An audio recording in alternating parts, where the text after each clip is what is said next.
quanti mancano? 6 giorni, no? Mancano solo 6 giorni per sapere. A venerdì di Bahrain si saprà già un po' dove siamo.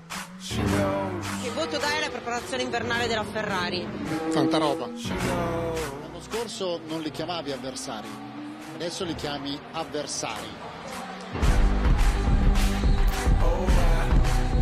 Tutto bello, soprattutto per i tifosi Ferrari, veramente tanta roba, ma se devo dirvi la mia, il sorriso che più mi ha fatto paura è questo qui, perché possiamo analizzare i tempi, possiamo analizzare la telemetria, dove frenano i piloti, ma ci mancherà sempre un tassello. Non è un sabato, non è una qualifica. Nei test nessuno l'ha tirata alla morte e quindi nessuno si è sbilanciato. È così. Tutti si sono nascosti. Quello che però più ho imparato in questa prima stagione della Winter Break, che ormai giunge al termine, è che in Formula 1, analizzando le dichiarazioni, si può capire qualcosa. Perché sono spesso dichiarazioni false, contraddittorie, e basta una parola fuori luogo per far cadere un castello. Basta uno sguardo per mandare tutto all'aria. Mai come quest'anno è difficile pronosticare chi vince il mondiale, e sono contento di averlo fatto prima dei test, perché adesso ho più dubbi che certezze. Ma signori, sono qui, l'avete voluto voi, proviamo a correggere quella prediction lì senza rifare la classifica, ma argomentando meglio i piloti di punta. Giusto avere così tanto hype per la Ferrari? La Mercedes soffre realmente o è tutta tattica? Forse l'unica certezza è che l'Alpine di Fernando Alonso ha dei seri problemi, e forse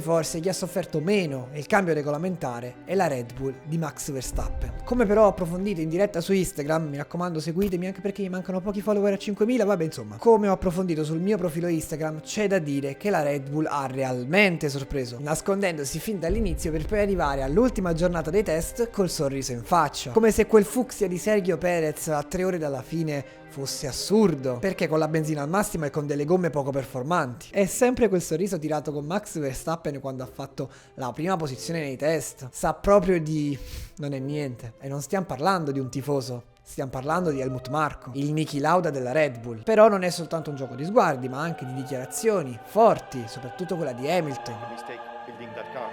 My team don't make mistakes. E quindi, chi lo vince questo mondiale 2022? Lo so, quello che tutti quanti voi vorreste udire dalla mia bocca è questo.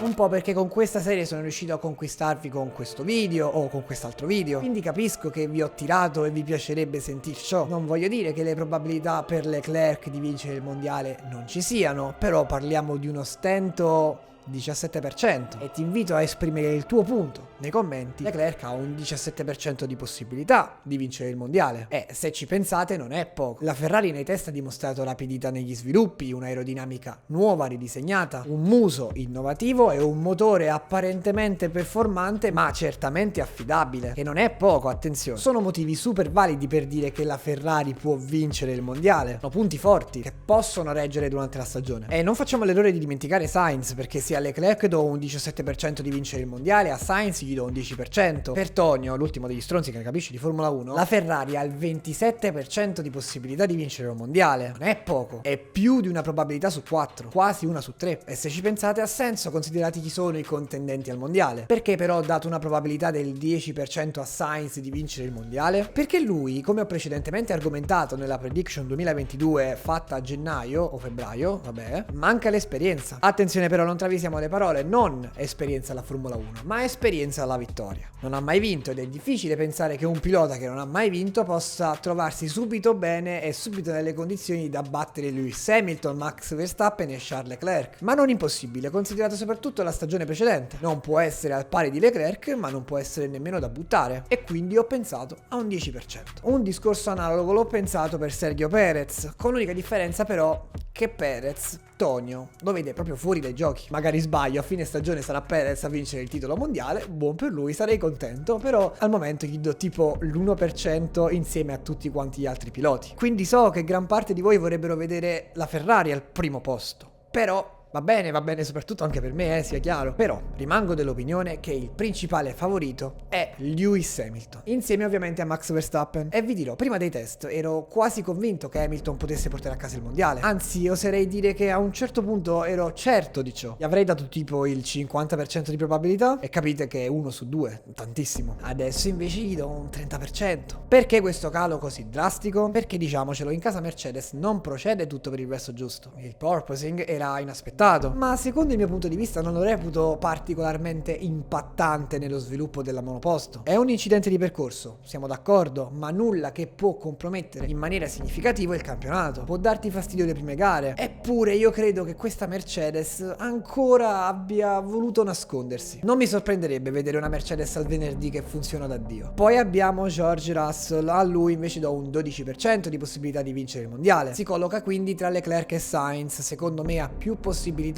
di Sainz ma meno di Charles, per un motivo semplice e nonché banale. Qualora la Mercedes dovesse essere ultra performante, sono abbastanza sicuro andranno a spalleggiare Hamilton, così che Mercedes può superare il record di Ferrari con Schumacher e per concedergli un meritato riposo, un ritiro da pilota più vincente di sempre. Fa venire un po' di acquolina a Mercedes, diciamocelo, però comunque gli do una possibilità importante perché si è trovato bene con Mercedes fin da subito, ma questi test pure hanno evidenziato qualcosa. Poi a livello di talento non è così lontano da Verstappen e Leclerc, magari pecca un pochino di esperienza, un pochino tanto rispetto a Verstappen, un pochino meno verso Leclerc, però questi tre così diversi non sono. Magari una stagione simile Vettel-Leclerc per Russell e Hamilton può succedere, non è detto, ma può succedere. 12% per Russell, però adesso passiamo al campione del mondo in carica. Ammetto che in questi ultimi 2 mesi ho sottovalutato tanto Red Bull, non pensavo potesse risalire così prepotentemente Verstappen in classifica prediction, mettiamola così. Eppure l'ha fatto, pari percentuale Hamilton-Verstappen. Il talento è indiscusso, sia chiaro, ma mai mi sarei aspettato una Red Bull così avanti con gli sviluppi. Eppure il matrimonio con Honda sta per finire, c'erano oggettivamente tante incognite. In più avevano soffermato tutte le loro energie sul 2021 ed era plausibile un tracollo nel 2022, ma ahimè al momento non sembra. In realtà, a prescindere da come andrà il 2022, abbiamo 3 top team confermati, perché Ferrari stava indietro e ha ricucito probabilmente il gap. Red Bull, lavorando tanto al 2021, potrebbe essersi trovata per un secondo indietro in vista del 2022, ma a quanto pare non è vero. E Mercedes, invece, che ha soffermato tutte le proprie energie nel 2022, è trovata un attimo in difficoltà col tema del porpoising e delle pance estreme, quindi possiamo dire che partono tutti quanti allo stesso livello, quindi probabilmente saranno gli eventi a deciderla, un po' tipo Latifi che va a muro all'ultimo Gran Premio e fa vincere il campionato a Verstappen, o un motore esploso così alla membro di cane. L'unica cosa che mi sento di dire è che il miglior pacchetto piloti, vettura, sviluppi può essere Ferrari, e quindi pensare a una Ferrari campione del mondo dei costruttori può essere. Ma per quanto riguarda i piloti, vedo Charles Leclerc fuori